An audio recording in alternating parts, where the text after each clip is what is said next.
Special substitution is a substitution method of integration where we get to change the variable we are integrating with respect to. Now, how does it differ from direct substitution? Now, direct substitution is used whenever we need to change the variable we are integrating with respect to another variable, u for example, and u is chosen to replace the factor multiplied by its derivative.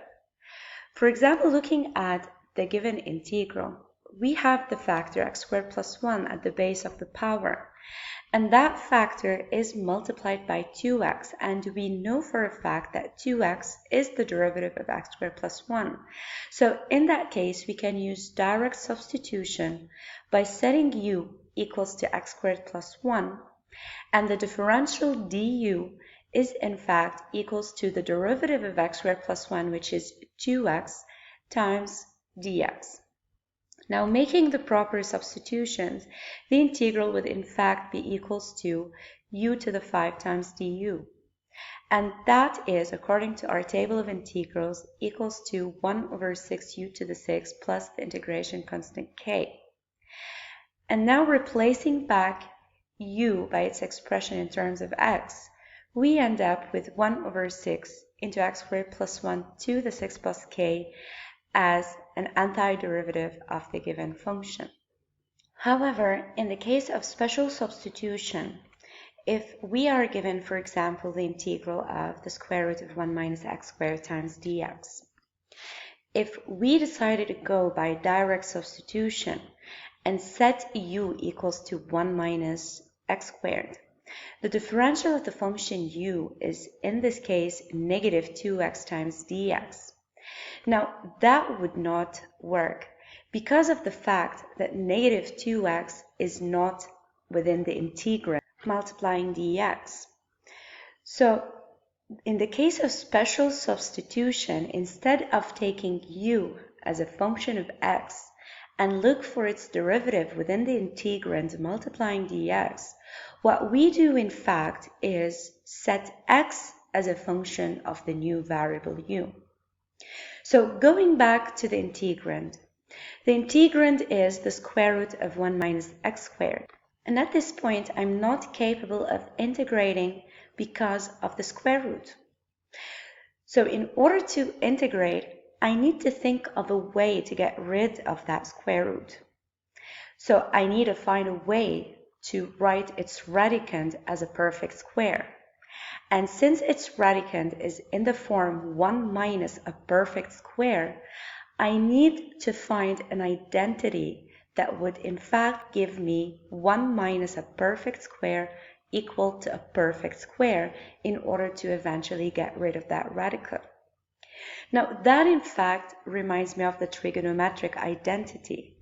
1 minus sine squared equals to cosine squared.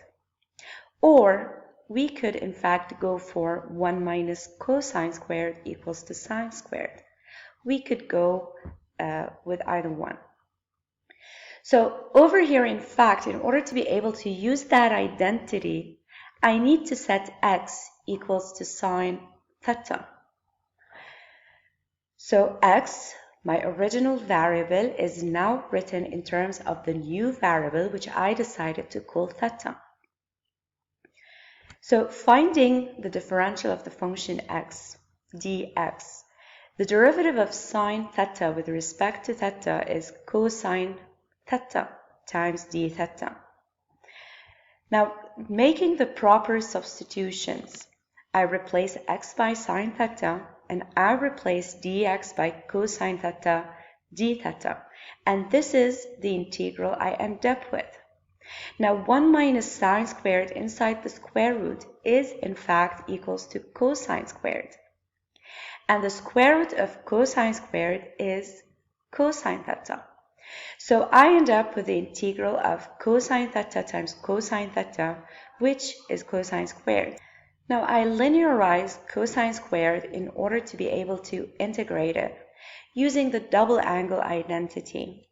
And cosine squared, we know for a fact that it's half into 1 plus cosine 2 theta. Now, integrating 1 plus cosine 2 theta with respect to theta, I end up with theta plus half sine of 2 theta. Applying the double angle identity for sine, sine 2 theta is 2 sine theta cosine theta times half. That would leave me with half into theta plus sine theta cosine theta plus the integration constant k as an antiderivative of the given function. But that antiderivative is still in terms of theta. I need to bring it back to the original variable x. Now we have that x is sine theta, so theta would in fact be arc sine of x. So making the proper substitution, theta by arc sine x. So I would end up with half into arc sine of x plus sine of arc sine of x, which is x, and cosine of arc sine of x, which is the square root of 1 minus x squared.